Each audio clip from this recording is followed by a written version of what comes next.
படிப்படியாய் தேவன் என்ன செய்கிறாரு? உயர்த்துகிறார் நம்மை, இல்லைங்களா? ஒரே நாளில் தேவனுடைய ஆசீர்வாதம் வராது, அது டைம் எடுக்கும், இல்லைங்களா? Step by step. இன்னைக்கு என்ன ஆயிடுச்சு? 10 மாடிக்கு போகணும்னு சொன்னால் சுவிட்சை போட்டால் போதும், மேலே என்ன செய்யறோம்? லிஃப்டில் போயிடும், இல்லைங்களா? அது அல்ல, ஸ்டெப்பில் போகணும் நம்ம, இல்லைங்களா? அப்போ தான் கஷ்டங்கள் தெரியும். விழுந்து எழுந்து பிள்ளைங்க பாருங்க, ஸ்டெப்பில் ஓடும்பொழுது என்ன செய்வாங்க? தவறி விழுந்துருவாங்க, அடி போடும், இல்லைங்களா? அப்போ அந்த மாதிரி பாடுகள், கஷ்டங்கள், உபத்திரவங்கள் வந்து கொண்டே இருக்கும் அந்த வாழ்க்கை பயணத்தில். அந்த வாழ்க்கையில் நம்ம நடக்கும்பொழுது நம்முடைய ஸ்டெப்பில் இதெல்லாம் வரும். ஆனால் தேவன் கூட இருந்து நம்ம என்ன செய்வார்? பாதுகாப்பார், இல்லைங்களா? பிள்ளைங்க கையை பிடிச்சின்னு தான் வருவாங்க, ஆனால் திடீர்னு ஸ்லிப் ஆகிடுவாங்க ஸ்டெப்பில். ஆனால் நம்ம என்ன செய்கிறோம்? உடனே கையை பிடிச்சவங்கள தாங்கி கொள்ளுகின்றோம். அதை போல தான் நாம் தவறுகிற இடத்துல, நாம் விழுகிற இடத்துல, இல்லைங்களா, தேவன் நம்மை தூக்கி நிறுத்துகிறார், நம்மை பலப்படுத்துகிறார், நம்மை தைரியப்படுத்துகிறார், நம்மை உற்சாகப்படுத்துகிறார், நம்முடைய வல்லமையினால் நம்மை நிரப்புகிறார். பயப்படாதே, நான் உன்னோடு கூட இருக்கிறேன். என்ன அருமையான வார்த்தைகள், இல்லைங்களா? அப்போ அவனை கர்த்தர் ஆசீர்வதித்து என்ன செய்கிறாரு? அவன் தகப்பன் வீட்டுக்கு கொண்டு வருகிறார்.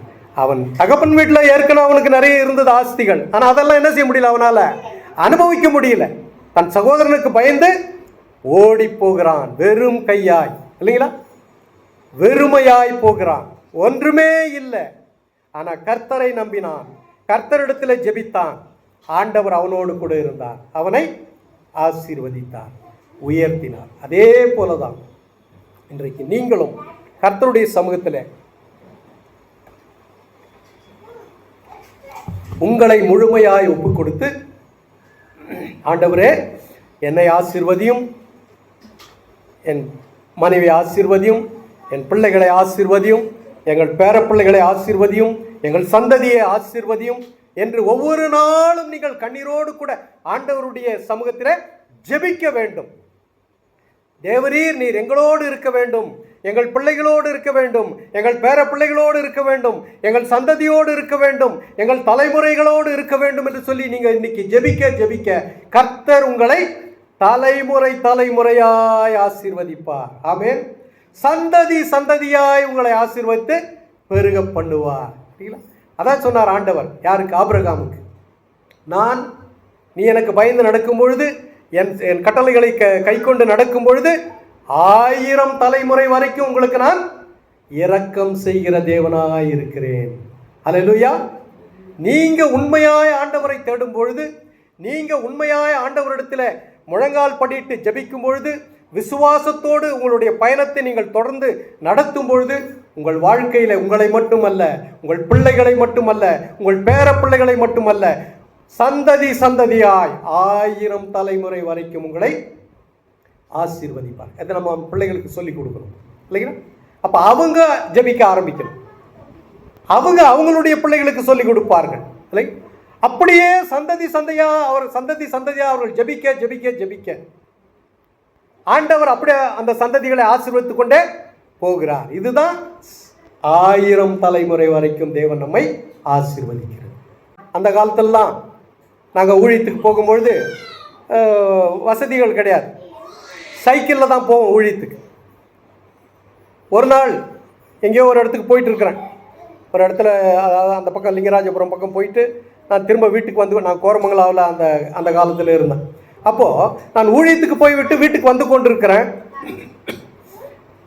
கையில் அப்போ திருமணமெல்லாம் ஆகலை, ஒரு 18 வயசு 20 வயசு அந்த காலங்கள். நான் ஊழியத்துக்கு வந்த புதியது. அப்போல்லாம் ஊழியங்களுக்கு போனால் காணிக்கையெல்லாம் அதிகமாக கிடைக்காது. ஒரு 50 பைசா, 10 பைசா, 1 ரூபாய் அல்லது 2 ரூபாய், அதான் பெரிய காணிக்கை. அப்படி அன்னைக்கு ஊழியத்துக்கு போயிட்டு வரும்போது அங்கே சரியான காணிக்கை எனக்கு வரவே இல்லை, கிடைக்கல.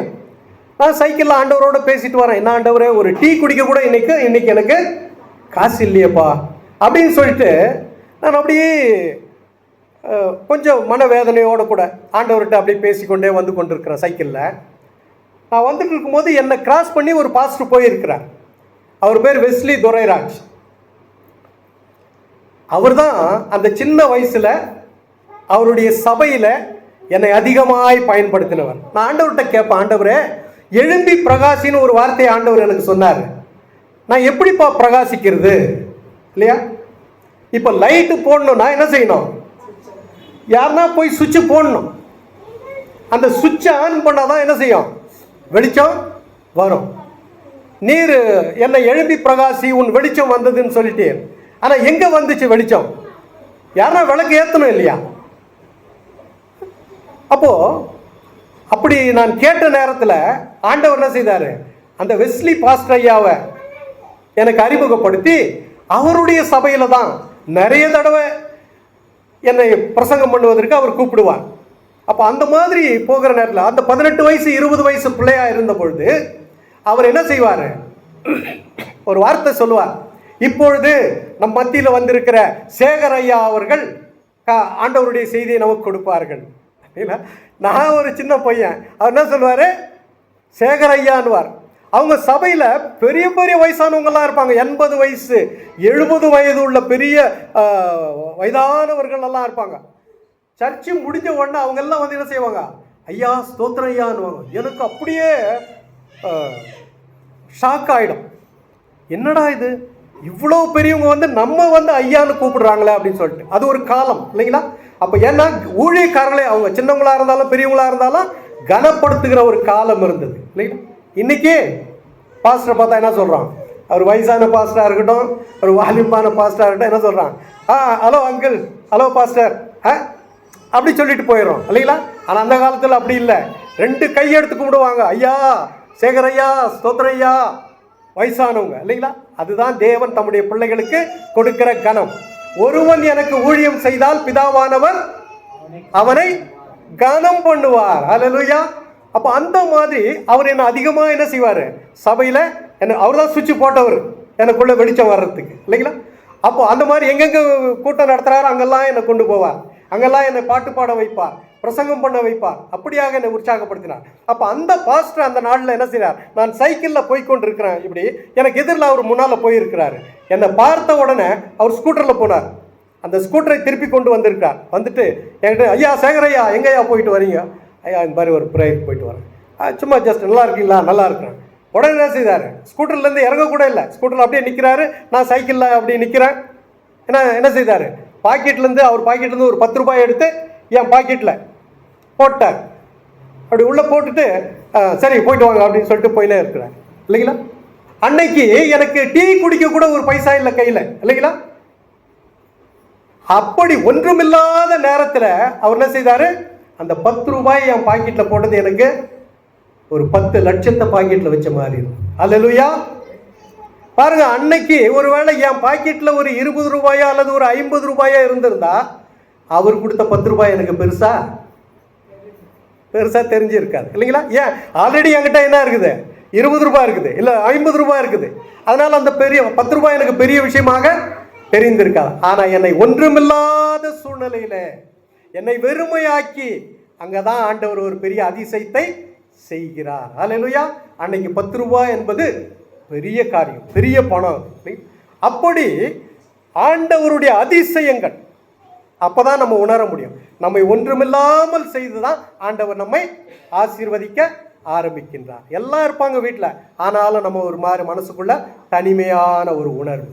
யாருமே இல்லையே நம்ம கூட, நம்ம தேற்றுகிறதுக்கு. நமக்குள்ள பல பிரச்சனைகள், பல வேதனைகள், பல கஷ்டங்கள் இல்லைங்களா? யார் நம்மை தேற்றுவார்? யார் நமக்கு ஆறுதல் சொல்வார்? யாருமே இருப்பாங்க, ஆனால் யாரும் சொல்ல முடியாது. அதுதான் கைவிடப்பட்ட நிலைமை, தனிமையாக்கப்பட்ட நிலைமை. அப்படி நாம் தனிமையாய் வெறுமையாய் இருக்கிற நேரத்தில் கர்த்தர் தம்முடைய வார்த்தைகளை அனுப்பி நம்மை பலப்படுத்துகிறார், நம்மை தேற்றுகிறார், நம்மை உற்சாகப்படுத்துகிறார், நம்மை தைரியப்படுத்துகிறார். ஆகையினால அவர் நம்மோடு இல்லைன்னா அவருடைய வார்த்தைகள் நமக்குள்ள கிரியை செய்யவே முடியாது. பிரியமானவர்களே, கர்த்தர் நம்மோடு இருக்கணும், போகிற வழியிலே நம்மை பாதுகாக்கணும். நமக்கு உண்ண உணவும் நமக்கு உடுக்க வஸ்திரமும் அவர் கொடுத்தால் போதும் அப்படின்னு சொல்லுங்க. மற்றவைகள் எல்லாம் உங்களுக்கு கூட கொடுக்கப்படும். அது தானா வரும், அந்தந்த காலகட்டத்தில் அது வந்து சேரும் உங்களுக்கு. அவர் ஒரு நாளும் தம்முடைய பிள்ளைகளை கைவிடுகிறவர் அல்லவே அல்ல. கர்த்தர் தாமே உங்களை ஆசீர்வதிப்பாராக. ஆமென், ஆமென்.